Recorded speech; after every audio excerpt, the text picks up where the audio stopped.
Supreme কোর্টে ইতিহাস, দেশের শীর্ষ আদালতে সওয়াল মমতা বন্দ্যোপাধ্যায়। এই প্রথম সুপ্রিম কোর্টে সওয়াল করলেন কোন মুখ্যমন্ত্রী, তবে এর আগে অন্য আদালতে সওয়াল করেছেন মমতা বন্দ্যোপাধ্যায়।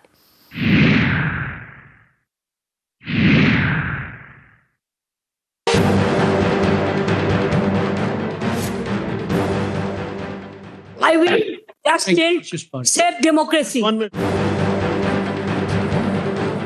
সুপ্রিম কোর্টে নজিরবিহীন দৃশ্য। ভারতের ইতিহাসে এই প্রথম কোন মুখ্যমন্ত্রী সওয়াল করলেন সুপ্রিম কোর্টে।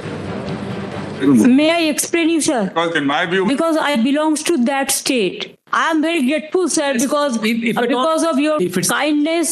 My humble regards to my Honorable Chief Justice, Mr. Babchi and Mr. Panchaliji also. Thank you very much.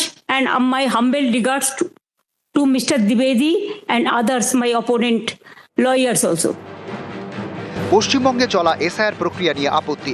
নির্বাচন কমিশনের বিরুদ্ধে সুপ্রিম কোর্টে মামলা করেন মমতা বন্দ্যোপাধ্যায়। বুধবার ছিল সেই মামলার শুনানি।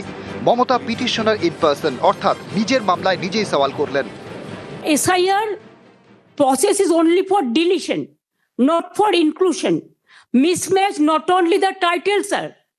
Mismatch, mismap, unplanned. Now suppose a daughter after marriage, she go to the in-laws house. Now why she's change her title? Why she's using the husband's name, husband's title? That is also mismatch. Yes, sir, they have done it, sir.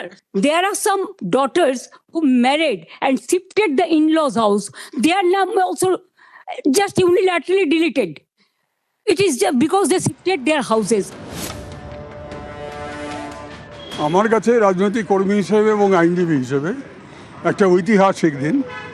আমার জানা নেই অন্য কোনো রাজ্যের কোনো মুখ্যমন্ত্রী কখনো নিজে আদালতের সামনে দাঁড়িয়ে মানুষের জন্য হয়ে সওয়াল করেছেন। তিনি নিজে মামলা দাখিল করেছেন, তার মামলা তিনি নিজে সওয়াল করেছেন, কোর্ট তাকে শুনেছেন। সারা বাংলার মানুষের কাছে ঐতিহাসিক দিন। এইভাবে লড়াই কেউ করেনি আজ অব্দি। কোনো রাজনৈতিক নেতাকে গ্রাসরুট থেকে শুরু করে অ্যাপেক্স কোর্ট পর্যন্ত এসে লড়াই করা মানুষের হয়ে আমি অন্তত দেখিনি। মামলাকারী মমতা, সওয়ালও করলেন মমতা এই প্রথম সুপ্রিম কোর্টে। এর আগে অবশ্য তিনি অন্য আদালতে আইনি লড়াই লড়েছেন।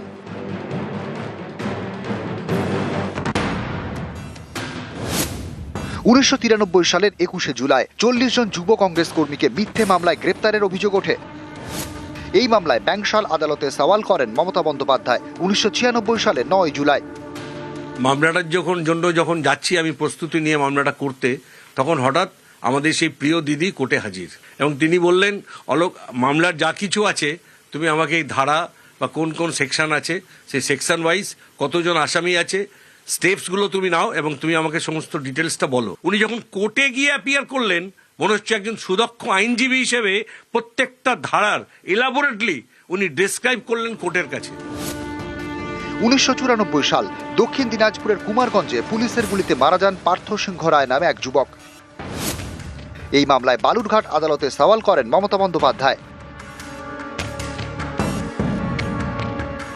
30 বছর হবে মমতা ম্যাডাম আর কি বালুরঘাটে আসেন, সাংসদ ছিলেন, লয়ারও ছিলেন, ওনার বার কাউন্সিলের মেম্বারও ছিলেন এবং আমাদের লয়ারদের সঙ্গে একটু আলাপ আলোচনা করেন জামিনের ব্যাপারে। জজ কোর্টে জামিনের আবেদন করা হবে। বার লাইব্রেরি থেকে জজ কোর্ট পর্যন্ত মিছিল করে আমরা জজ কোর্টে যাই।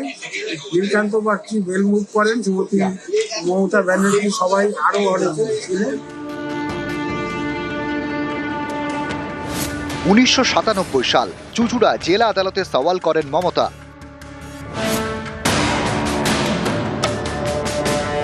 আর এবার একেবারে দেশের শীর্ষ আদালতে মমতা সুপ্রিম কোর্টে নিজের মামলায় নিজেই সওয়াল করলেন। তৈরি হলো ইতিহাস। I will just tell save democracy. News 18 Bangla.